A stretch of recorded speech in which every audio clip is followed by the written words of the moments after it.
जानवर तो कुर्बान कर रहे हैं, लेकिन हमसे अपनी अना और शान शौकत कुर्बान नहीं हो पा रही। अब बेगम साहिबा फरमाती हैं कि हम गाय में हिस्सा नहीं डालेंगे। वो देखो, फरजाना के मियाँ ने भी बकरा खरीदा है, इसीलिए हम भी बकरा ही खरीदेंगे। अब अगर आपने कुर्बानी वाले दिन अपनी पसंदीदा बोटी तक की कुर्बानी नहीं दी, तो फिर आपने कुर्बान क्या किया है? आपने सिर्फ एक रस्म अदा की है। अस्सलामुअलैकुम।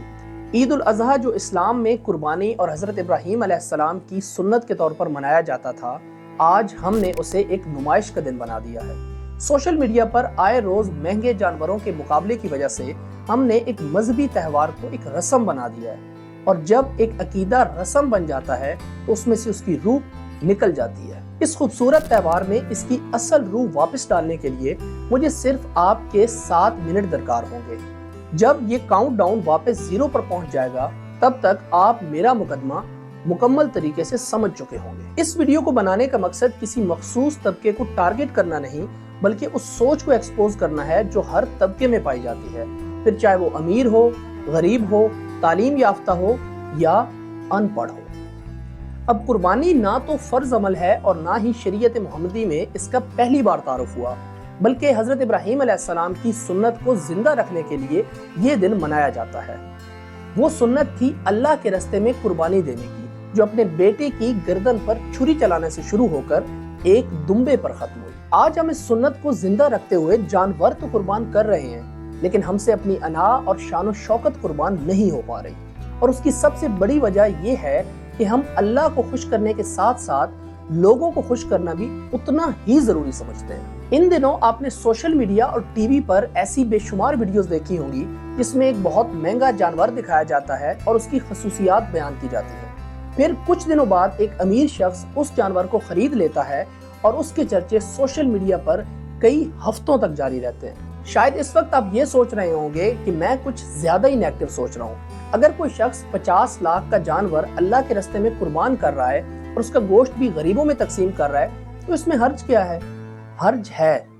हर्ज ये है कि उन 50 लाख की मदद से 5 गुना ज्यादा गोश्त गरीबों में तकसीम किया जा सकता है, अगर वो सारी रकम किसी एक मशहूर जानवर को खरीदने में खर्च ना की जाए।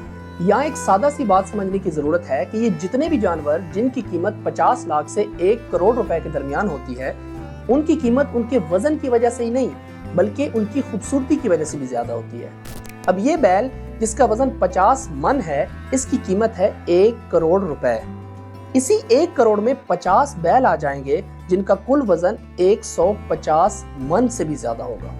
अब इतने महंगे जानवर खरीदने वालों की तादाद तो बहुत कम है, लेकिन मसला ये है कि जब किसी चीज को नॉर्मलाइज किया जाता है, यानी उसका ट्रेंड बन जाता है, तो फिर उसका असर हर तबके पर पड़ता है। अब बेगम साहिबा फरमाती हैं कि हम गाय में हिस्सा नहीं डालेंगे। वो देखो, फरजाना के मियाँ ने भी बकरा खरीदा है, इसीलिए हम भी बकरा ही खरीदेंगे। अब 40,000 आमदनी वाला शख्स भी 1 लाख वाला बकरा लेने की कोशिश करता है कि कहीं मेरी नाक न कट जाए। हालांकि कुर्बानी अल्लाह के लिए है और उसे कबूल भी अल्लाह ने करना है, फरजाना के मियाँ ने नहीं। एक और चीज जो बहुत गलत हो रही है वो है गोश्त की तकसीम। इसमें ज्यादातर लोग गोश्त का पसंदीदा और ज्यादा हिस्सा अपने पास रख लेते हैं और बच जाने वाला हिस्सा बांट देते हैं। अब अगर आपने कुर्बानी वाले दिन अपनी पसंदीदा बोटी तक की कुर्बानी नहीं दी, तो फिर आपने कुर्बान क्या किया है? आपने सिर्फ एक रस्म अदा की है, क्योंकि आपके मोहल्ले में भी सब ऐसे ही कर रहे थे। और अगर ऐसा ही है तो फिर आप सवाब की उम्मीद किस खुशी में लगाए बैठे हैं?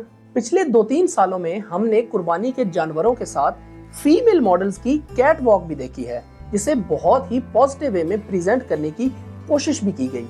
और इसकी वजह वही है जो वीडियो के शुरू में मैंने बताया था कि जब भी किसी मजहबी त्यौहार को रस्म बना दिया जाता है, तो उसमें से उसकी रूह निकल जाती है। ईद उल अज़हा करीब आते ही एक राय ये भी पाई जाती है कि कुर्बानी का जानवर खरीद कर उसे कुर्बान करने की बजाय वही पैसे किसी गरीब को दे दें, कोई फलाही काम करवा दें, वगैरह वगैरह।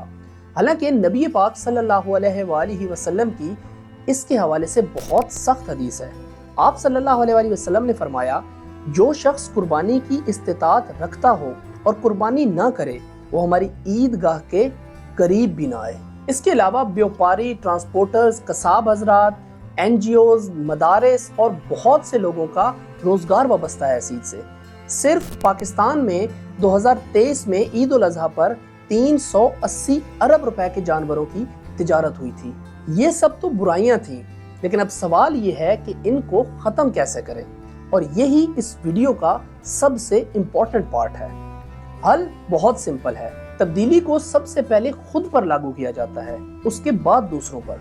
सबसे पहले खुद को और अपने घर वालों को इस बात का एहसास दिलाएं कि हम कुर्बानी अल्लाह के लिए कर रहे हैं, लोगों की बातों से बचने के लिए नहीं।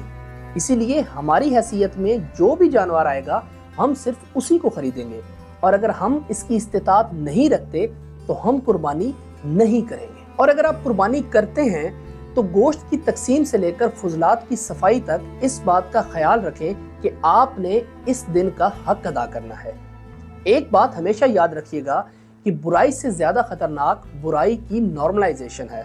नॉर्मलाइजेशन का मतलब है कि मुआशरे के लोग उस बुराई को बुराई समझे ही ना, और ये तब होता है जब ज्यादा से ज्यादा लोग उसके बारे में बात करते हैं और हमारा दिमाग उसका आदी हो जाता है, और एक वक्त आता है कि हम भी उस बुराई को बुराई समझते ही नहीं। इसीलिए हमें इन चीजों को अभी से कंट्रोल करना होगा।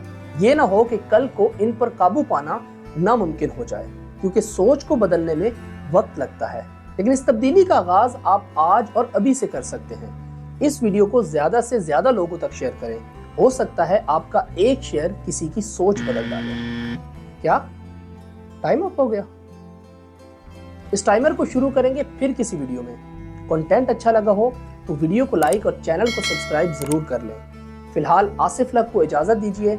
अपना बहुत सारा ख्याल रखिएगा। एडवांस ईद मुबारक। अल्लाह ने के बाद।